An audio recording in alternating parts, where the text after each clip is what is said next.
conteúdos. Hoje a gente vai falar sobre um tema muito interessante que valeu, Pedro, tudo bem? Boa noite.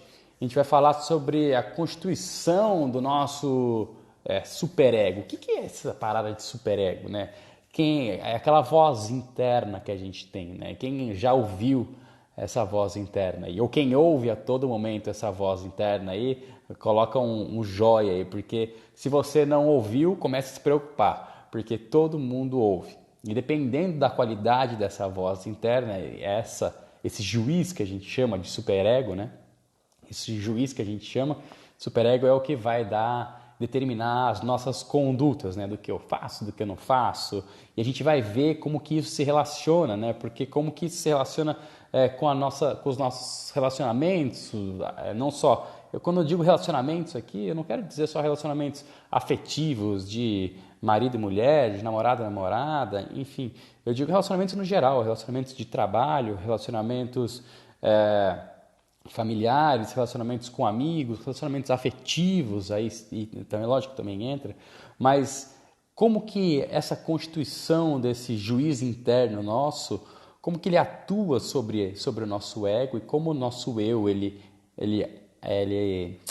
se relaciona, né, com essas pessoas. Boa noite, Lili, tudo bem? A galera tá entrando aí, boa. Então a gente vai falar sobre isso, né? Então, primeiro, essa definição do superego, a definição do nosso juiz interno, né? A gente tem um juiz, salve, aí, João. A gente tem um juiz interno muito forte. Mas antes disso, eu queria fazer um parêntese e explicar o que é o id.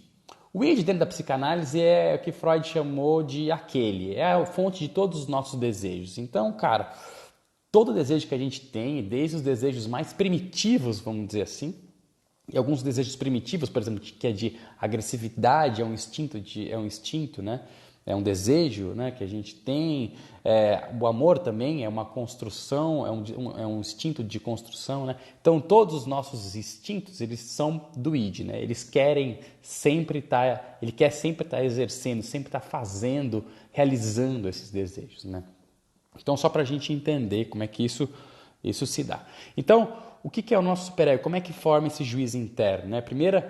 A primeira coisa que acontece na formação desse juiz interno é porque nós, quando criança, quando nascemos, né? Quando a gente acabou de sair da barriga da nossa mãe lá, a gente não entende que tem uma pessoa fora da gente. A gente não entende, fala assim, opa, tem uma mãe aqui, tem um pai aqui, salve, Saquarema, Rio de Janeiro, boa.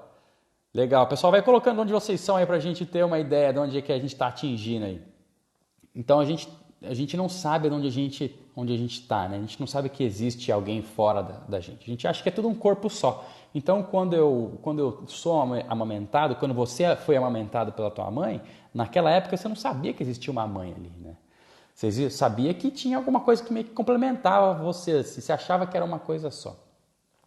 Mas conforme a gente vai andando e caminhando por esse processo, né, a gente vai recebendo sempre os primeiros nãos, né? Então, o que acontece? Quando eu choro, Mato Grosso, Floripa, que da hora. Bem-vindo aí, galera. Quando a gente chora, a gente recebe o leite, né? Quem já teve filho ou quem já experiência normal que já passou, quando a gente chora, a gente recebe o leite. Então a gente começa a entender que tem essa interação, né? Então o que eu faço? Eu começo a entender que eu falo, poxa, para eu ser atendido, eu tenho que fazer alguma coisa, né? Para eu ser atendido, eu preciso parar de chorar, por exemplo, né? Ou para ser atendido, eu preciso chorar. Então a gente começa a introjetar isso, a gente começa a identificar isso e colocar isso como valor, né? Então a instalação dos primeiros nãos, quando a gente recebe os primeiros nãos, é como a gente começa a ter a nossa moderação de que, tipo, poxa, se eu não fizer isso, eu não vou receber aquilo, né? Se eu não fizer isso, eu não vou estar agradando tal pessoa. Se eu não fizer isso, meus pais vão me punir. Se eu não fizer isso, se eu não emprestar, né, vai falar para mim que eu sou egoísta. Então, a gente começa sempre a ser criado pelos não podes. Então, a gente nunca é criado pelo pode, compreende? Porque o pode, ele não precisa ser repreendido. O pode, ele está ali, ele vai e manda ver. Então, a gente é criado pelo não pode. Mas é a partir dessa devolutiva, né, quando a gente faz aquilo que está nos solicitando, a gente faz isso por um único motivo. A gente faz isso para receber segurança e reconhecimento, porque a criança ela tem essa necessidade. Nós temos, vamos dizer assim, o medo iminente da morte. Né? Então, para eu sentir segurança e para eu sentir reconhecimento, eu vou acabar acatando aquelas autoridades externas que me controlam. Né? Então, eu vou estar ali. A gente vai chegar, eu estou querendo construir com vocês aqui o conceito, mas eu vou dar alguns exemplos até dentro de relacionamentos, dentro de casos clínicos, vocês vão conseguir se identificar. Mas eu sempre quero que vocês estão começando, que vocês entendam como é que é constituído para depois falar, puxa, olha só, não foi só, ele não falou para eu fazer isso. Eu quero que você pense. Então, você que está chegando aqui hoje, pela primeira vez, a gente sempre usa esse momento para a gente pensar. Eu quero que vocês sejam pensadores, eu quero construir pensadores aqui, assim como eu tive essa capacidade de conseguir entender o porquê que eu fazia determinadas coisas, eu quero que vocês também tenham essa capacidade. Não viva no automático, que nem rato de laboratório, que fala que tem que ser resiliente, tem que ser isso, tem que ser aquilo, beleza? Então, bora. Então, a gente começa a entender que tem essa coisa externa, então eu começo a obedecer esses superiores. Só que olha só que interessante, quando eu começo a obedecer esses superiores, ao mesmo tempo eu começo a analisar eles, certo? Que são os nossos pais. Eu falo assim, poxa, meu pai faz isso, minha mãe faz aquilo, então eu também vou fazer, porque se eles fazem, é porque eles obtêm um retorno, então eu vou copiá-los. Porque se eles estão fazendo, eles vão se agradar comigo, certo? Eles vão se agradar comigo, eles vão retornar aquilo, eles vão falar, que fofinho. Né? Às vezes a gente pede para a criança, quando a criança chega e às vezes ela não fala nada, por exemplo, ou bate palma no aniversário, por exemplo, eu fui agora, esse final de semana, teve o aniversário da minha afilhada. E ela não sabia, então, bater palma. Mas quando ela bateu a primeira palma, todo mundo começou a bater palma. Então, o que ela viu, identificou, poxa, esse padrão de personalidade, esse padrão de comportamento está sendo aceito. Porque todo mundo ficou, que legal, que bonitinho, está sendo aceito. Então, o que ela começou a fazer? Sempre bater palma. Porque quando ela batia palma, todo mundo reconhecia. Quando ela batia palma, todo mundo reconhecia. Mas isso é um movimento comum, que é um movimento bobo, um movimento besta, vamos dizer assim, no sentido de comportamental. Mas eu quero que vocês comecem a pensar o quanto que às vezes a gente não começa a identificar dentro do nosso processo de criação modelos negativos, porque uma coisa é você conscientemente não querer reproduzir aqueles modelos, mas outra coisa é você ver aqueles modelos e você viu que teu pai estava fazendo, tua mãe estava fazendo aquilo, né?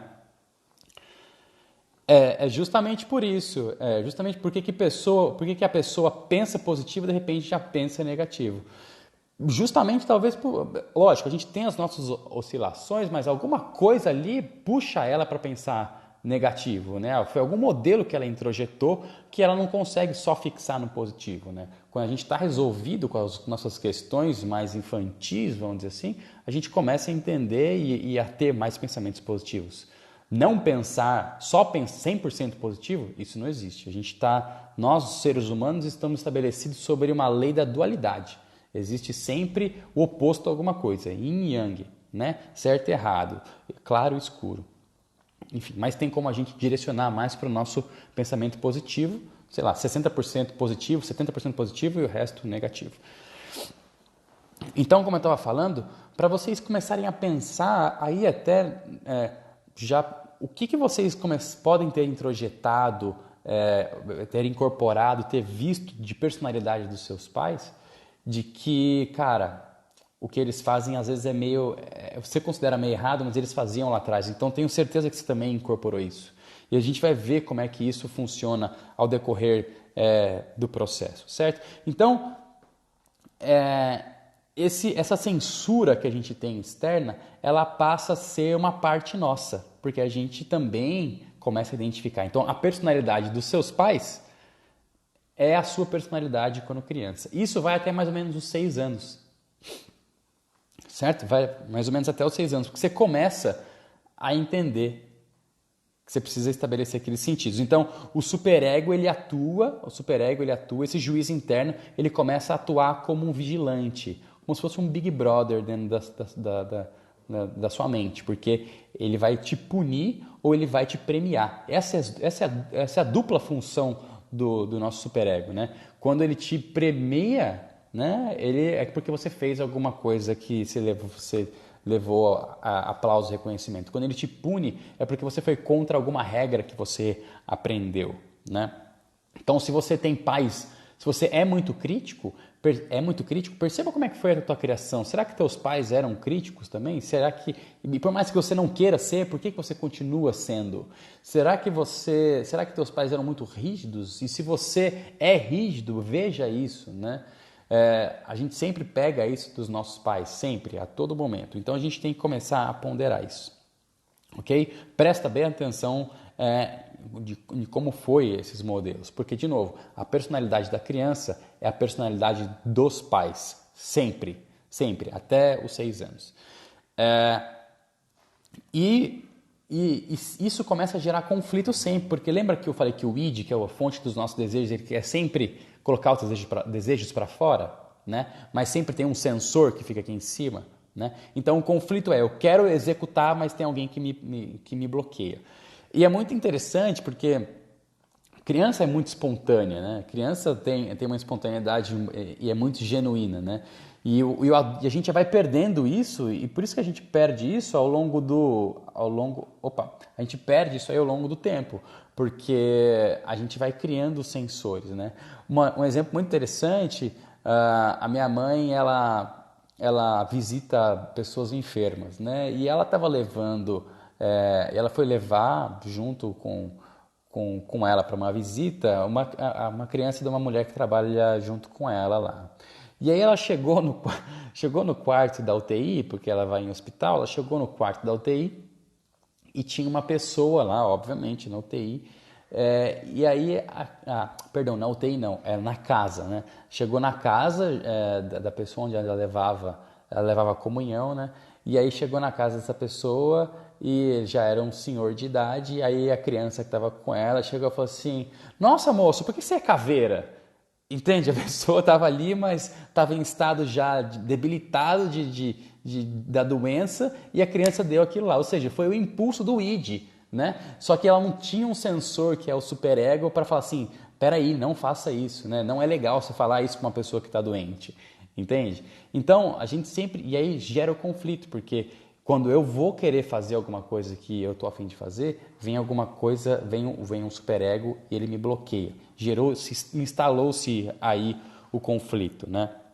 Então, perceba isso, e é muito interessante esse mecanismo de repressão, né? E quando os primeiros filhos eles vêm, né? Porque o primeiro filho ele é muito idealizado, cria-se uma fantasia muito grande, né? Então a cobrança em cima do primeiro filho, isso é muito forte, porque como ele é idealizado, os pais acabam projetando, transferindo tudo para aquele primeiro filho, né? Ele talvez tenha que ser o melhor, ou quer dar sempre o melhor para a criança, quer dar sempre enfim, começa a proteger muito aquilo, né? Começa a colocar muitas questões de não pode, né? Pais de primeira viagem fazem isso, né? Não deixam a criança se estabelecer emocionalmente, não deixa a criança cair, logo que cai já quer levantar, ou nem deixa a criança, né? Então já começa a estabelecer padrões rígidos, de rigidez. E aí, o que acontece? Começa a ficar cada vez mais tirano, começa a ficar cada vez com regras mais pesadas, e a gente não consegue estabelecer muito bem essas relações, né? Então, como é que a gente cria então depois valores, né? Porque a gente começa a moldar a nossa personalidade primeiro pela introjeção, pela identificação com os nossos pais.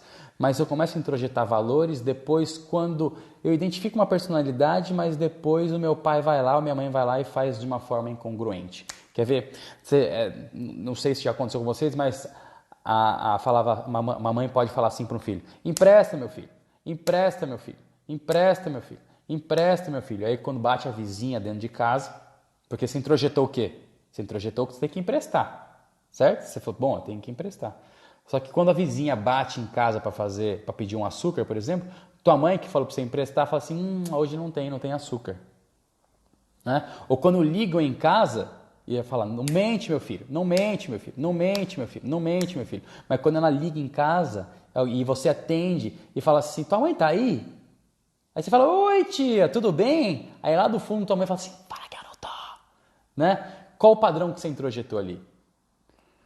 Você introjetou o padrão de mentir já de caráter. Entendeu? De que mentir é uma coisa boa. Isso aí começa a introjetar os padrões de caráter dentro do nosso ego. Né? A personalidade, você sabe, a personalidade ela é aparente. Mas qual que no fundo é teu caráter? Porque a personalidade ela é, eu aparento ser alguma coisa, mas o caráter é o que eu sou. Então eu não posso mentir, mas eu minto.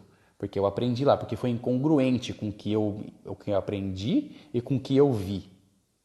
Consegue entender isso? Então, essas incongruências a gente tem que começar a perceber e a entender dentro do nosso processo de criação, né? Que é o ceder e o reprimir impulsos. Isso é muito importante, né? E aí o que acontece? A partir dos 6 anos, quando depois de já constituída todo esse superego, né, através dos nossos pais, por exemplo, através dos nossos pais, a gente tinha os nossos pais como superego, mas a partir dos 6 anos a gente já começa a ter essa voz trabalhando interno da gente, como se fosse a nossa própria, como se fosse a nossa própria mãe, mas não mãe no sentido figurativo, certo? Então, a gente não tinha que atender os nossos pais para receber provisão, então hoje a gente passa a atender o nosso superego para também ter provisão, né?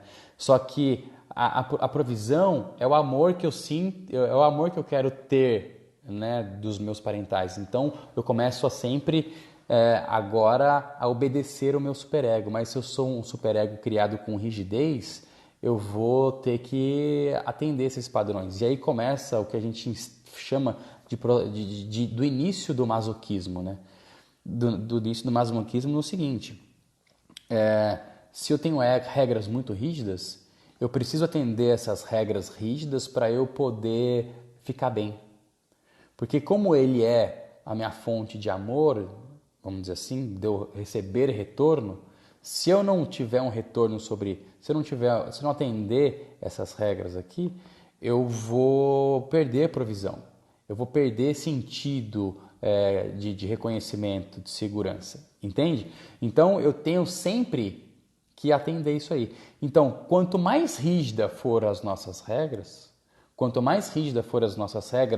mais frágil vai ser o meu ego. Então, olha só a relação. Quanto mais tirano tiver, mais masoquista é o meu ego. Porque entende a relação de masoquismo? E aí, por que determinadas pessoas entram em relações que não são boas? Porque se eu identifiquei, se eu apanhei na infância, se eu introjetei que a forma que meu pai ou minha mãe me amou foi de me bater, como é que eu vou procurar relacionamentos então?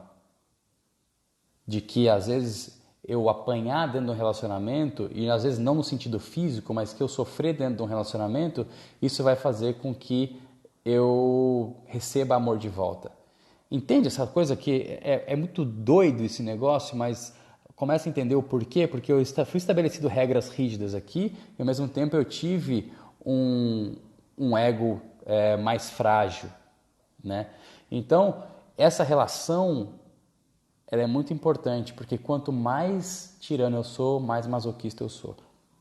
Né? Quanto mais tirano é meu superego, mais masoquista eu sou. E aí, por isso que pessoas acabam sofrendo e estão dentro de relacionamentos que não são legais, e aí não só afetivos, mas como às vezes de trabalho também, né? Mas permanecem porque acham que o sentido de ter reconhecimento é no sofrimento. O sentido de ter uma valorização é no sofrimento. Mas esse processo ele está inconsciente. Porque, de novo, eu sempre faço essa brincadeira e eu sempre vou fazer aqui. Se eu chegar e perguntar aqui, hoje a gente já passou mais de 30 pessoas aqui porque fica oscilando.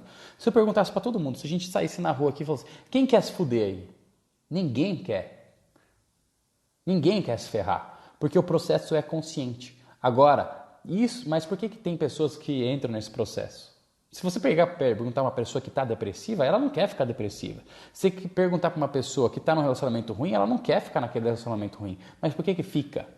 É porque o mecanismo como foi ensinado e como foi constituído o teu superego é que vai determinar a tua posição dentro dos teus relacionamentos. Se você teve isso, você vai continuar procurando isso, até que você resolva. Porque o que é resolver isso?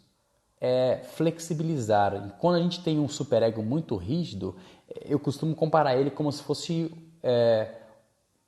uma árvore, sabe? Porque a árvore era rígida, os galhos são rígidos da árvore. Mas na primeira vendaval, na primeira tempestade, o que acontece? A árvore quebra algum galho. Então, quanto mais rígida for a sua estrutura, mais fácil de quebrar. Quanto mais rígido você for, pior vai ser para os teus relacionamentos, pior vai ser para você. A gente tem que ter um superego bambu. O bambu no sentido de que o bambu é flexível. Pode dar vendaval que for, ele vai envergar, mas ele volta. Entende?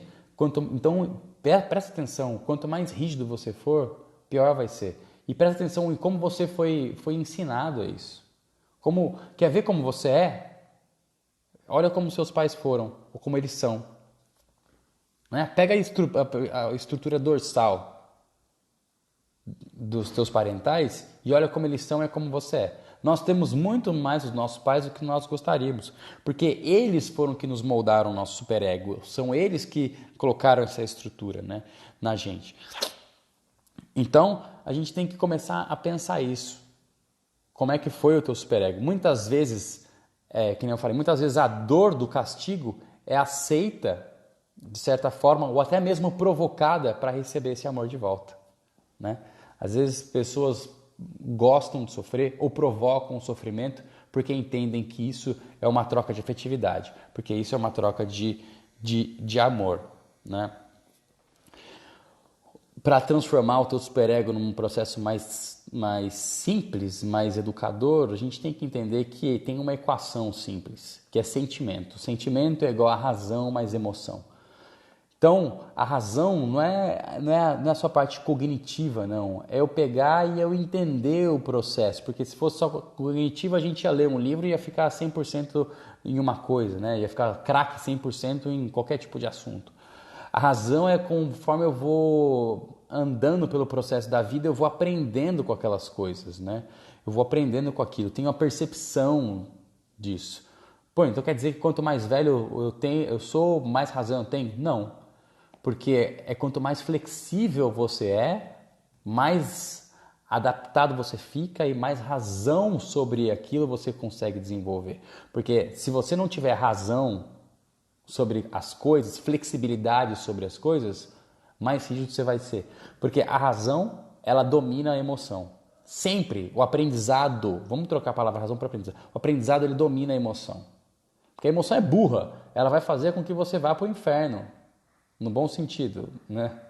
Vai fazer com que você faça tudo.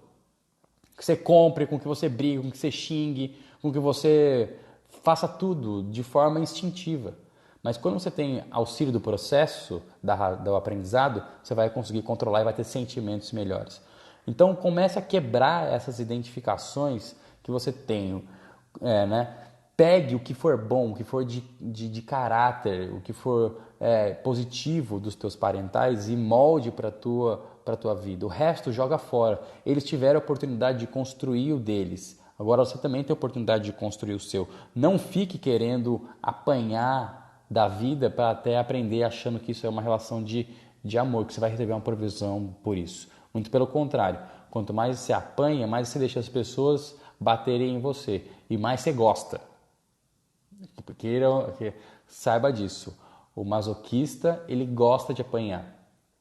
E não estamos falando aqui de relação sexual para quem entrou por último. A gente está falando de comportamentos, de sentimentos, de vivências. Às vezes você não sabe porque você está numa situação, mas você está lá porque você tem ganho sobre ela.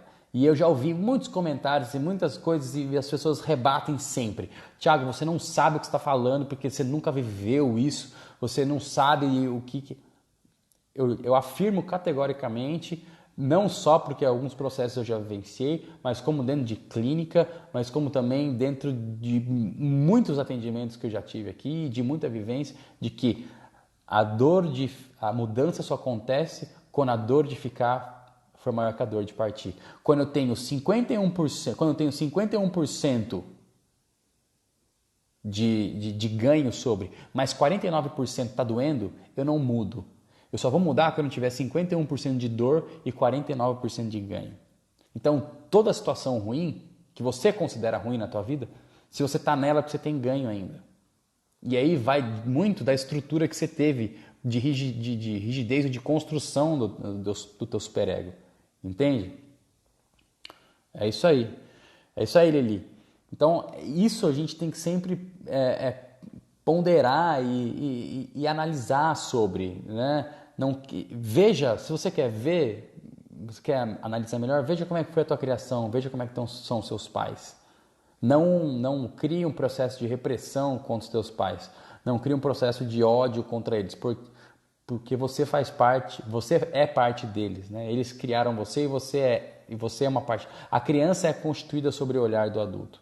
Ok? Então, faça essa revisão mental sobre esse tipo de superego, né? Saia de um superego tirano, vá para um superego educador, que é o uso da razão, e aí você consegue ter mais flexibilidade sobre os teus comportamentos. Gente, não se esqueçam, dia 15 agora vou fazer uma super aula ao vivo, 100% online. O link está na bio, se cadastrem lá, vai ser muito bacana, vai ser 1h30 de aula, pancada. Aqui a gente faz conteúdos rápidos de 25 minutos, meia hora. Lá vai ser 1h30 de muito conteúdo, muito bacana. Não se esqueça de se inscrever, compartilhe com quem você acha que também precisa desse tipo de informação. E tá na bio lá, tá? O link tá na bio, beleza? Não deixe de se inscrever, vai ser muito bacana essa aula. E 8h30 da noite, no dia 15 de agosto. Espero vocês aí. Na quarta-feira vai ter a live e na quinta vai ter essa aula. Então, espero vocês aí na quarta que vem e principalmente na quinta. Se você não conseguir fazer os dois, pelo menos vá para quinta, se planeje para quinta-feira. Beleza? Um grande beijo. E ficamos aí até semana que vem. Pode ir mandando aí Obrigado, Fernanda. Pode ir mandando as perguntas no direct. Amanhã eu sempre solto umas perguntinhas aí. E aí vocês mandam ver, arrebenta nas perguntas, rasga o verbo que a gente responde. O intuito é a gente sermos pessoas mais sólidas, mais tranquilas nos nossos relacionamentos. E parar de vitimizar o outro e nos vitimizarmos e assumir total protagonismo na nossa vida, beleza? Um beijo e até a próxima. Valeu, Humbertinho. Beijo, querido. Obrigado, Débora.